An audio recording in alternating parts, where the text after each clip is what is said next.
Баршаңызға сәлем.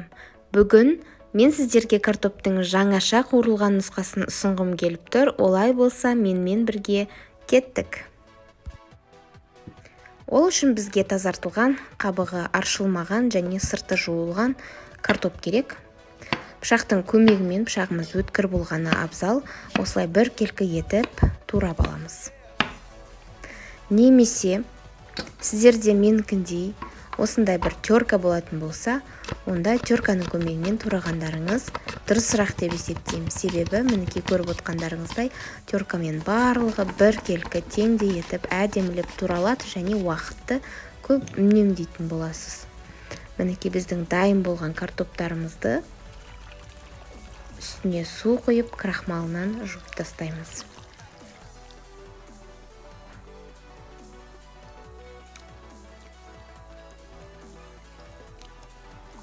Біраз тазалап болғаннан кейін суын төгіп, қағаз салфетканың көмегімен құрғататын боламыз. Міндетті түрде құрғатқандарыңыз дұрыс. Ары қарай маринадтауға көшеміз.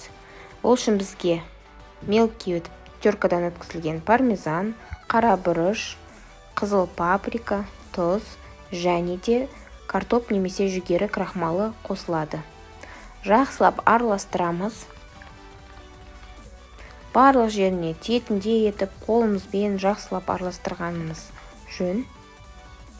Біраз араластырғаннан кейін бірер минуттан соң уже біздің картоп су шығара бастайды. Сол себепті біз басында араластырған кезінде құрғақ, кейін осындай сулы болып келеді.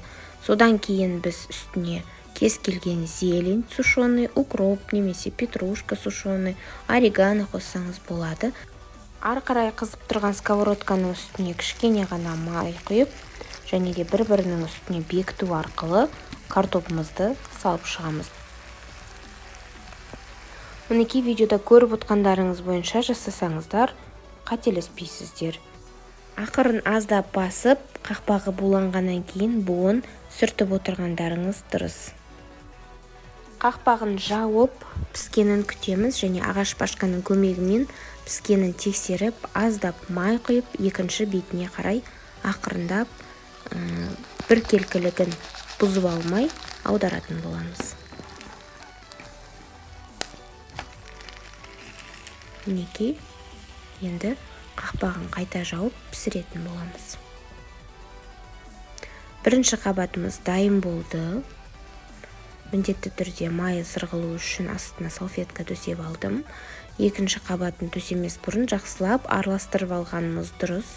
Және дәл жаңағыдай астына май құйып қызып тұрған сковородканың үстіне бірін-бірінің үстіне қою арқылы картоптарымызды сала береміз.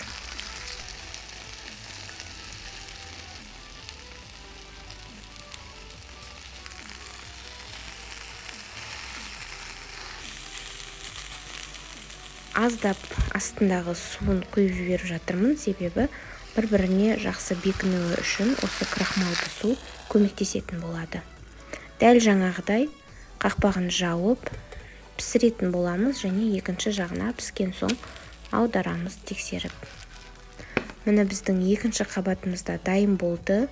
Дайын болам дегенше біз сырымызды теркадан өткізіп, ірі теркадан моцарелла сырын өткізу арқылы дайындаймыз. Дайын болған сырымызды картоптың үстіне ақырындап төсеп, бір келкі етіп жайып шығамыз және екінші қабатын үстіне қоятын боламыз. Піскендігін тексеріп, бетін жауып, енді сырымыз ерігенше қойып қоямыз.